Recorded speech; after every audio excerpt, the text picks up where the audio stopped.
Is everyone else ready?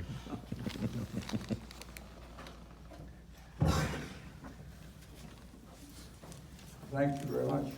Yeah, and Bradley, thank you for your prayer. Appreciate that. The story is told of a young preacher who was serving a church. And one evening, Sunday evening, he was to preach, and it rained. It's kind of a flooding rain. And he went to the church, and there was one person there. And the young preacher said, "Well, what do you think? Shall I preach?" And the man said, "Yes." And so the young preacher preached. And when he was finished, he asked this one man named John, what did he think of the sermon?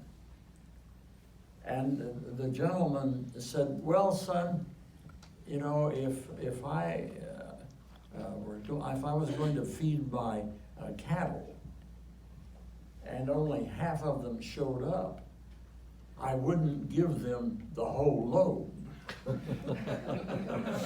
That would be pretty sharp to get that one. So I'll try not to give you the whole load. The title of a book is kind of what I want to reflect on today, and it's about all pigs are equal, but some pigs are more equal than others. Now let me float that by you again, because it's a pretty heavy thought. All pigs are equal, but some pigs are more equal than others. So that is the title of a book by Sinclair Lewis. Do most of you know of that book? Okay, fine.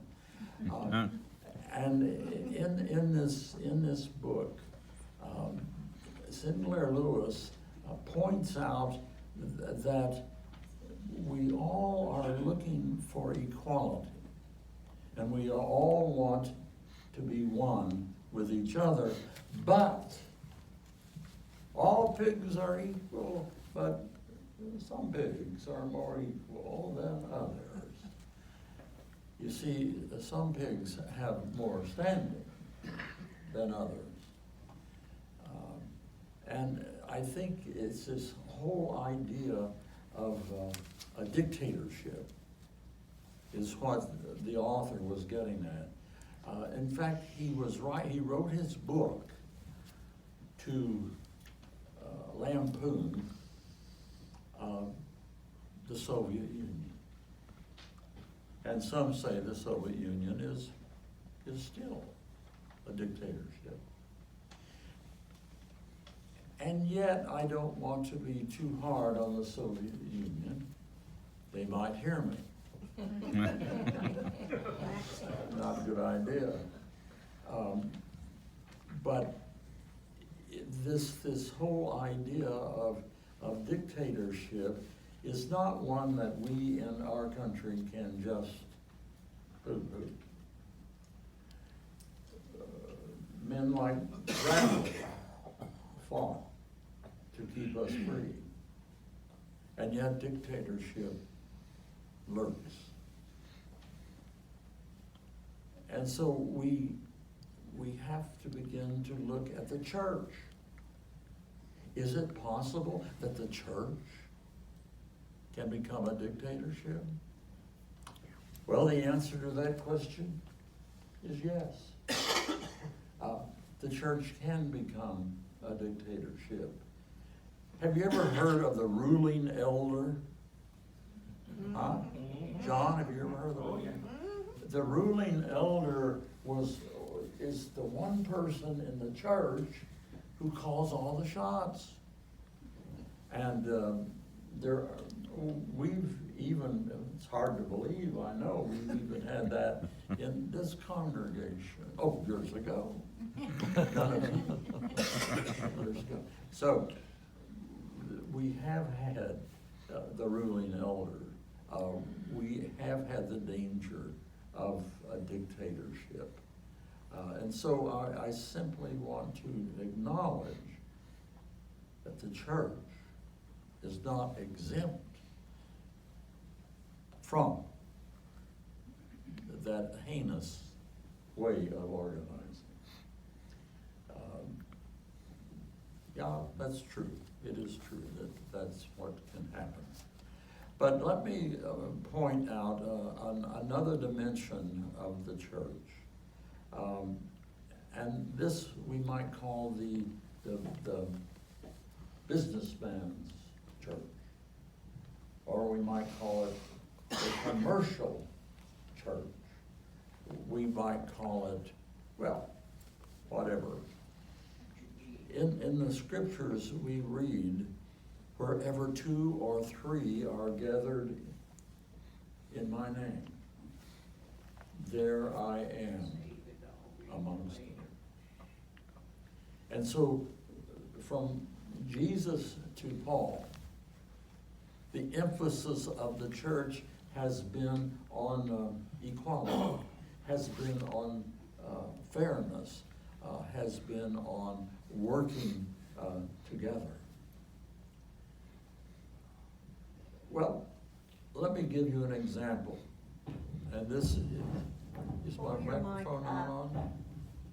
My wife says I'm not on. Doesn't it need to be up It's more? on, but pull it up higher on your shirt. Well, if my shirt comes apart. All right, thank you so much, wife. That's what Paul said. But coming back to Paul, he said, you know, all things are one in Christ. We are one in Christ. Now, let me humbly tell you a story. It's a story about Yale University, a humble place. And the Yale University, and I should say the Divinity School at Yale University, realized that there were some problems in the life of the church. And so what Yale has done there on the campus is they have set up a group of scholars, and a group of scholars that come from the Buddhist tradition, the Confucian tradition, and other Eastern traditions. And those people are going to talk together about the key issue. The key issue of our time is, what is the meaning of the good life?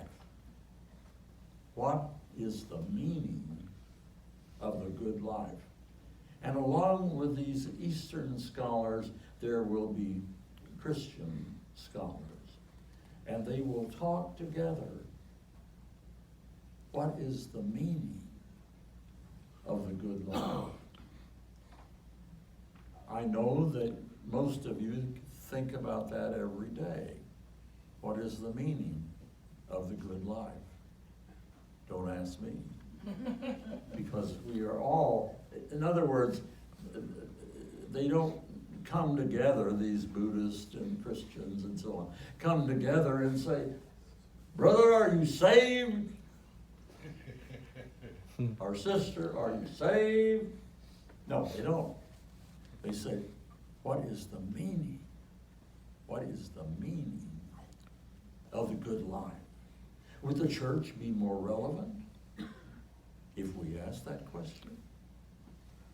Well, that's for you to decide, not for me. I just work here.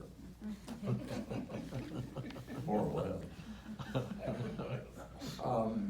But there are other dimensions of the church and the work of the church that needs to be pointed out. Let me see if I can find it. John, did you lose it? Did I lose it? Yeah, probably. Yeah, you did. Here is a book. And you know, people write books, preachers write books, and on all books, there are statements. This book is the most wonderful book ever written. This book was written by Joe John, the pastor, and Joe John just has written a marvelous book, marvelous book. This book is called The Secret History of the World, given to me by Staff Sergeant back here. So this doesn't really work too good, Brad. But you know, they write on those books that this is such a wonderful book. And I'll tell you the clue. If you really want to know that a book is not about the gospel, even though it claims to be, if you want to realize that this book is not about the depth of the Spirit of God, and I'll tell you the secret why you can know that a book really is humbug, even though it's in the name of religion or in the name of Jesus. And that's because on the book cover, you will read the line,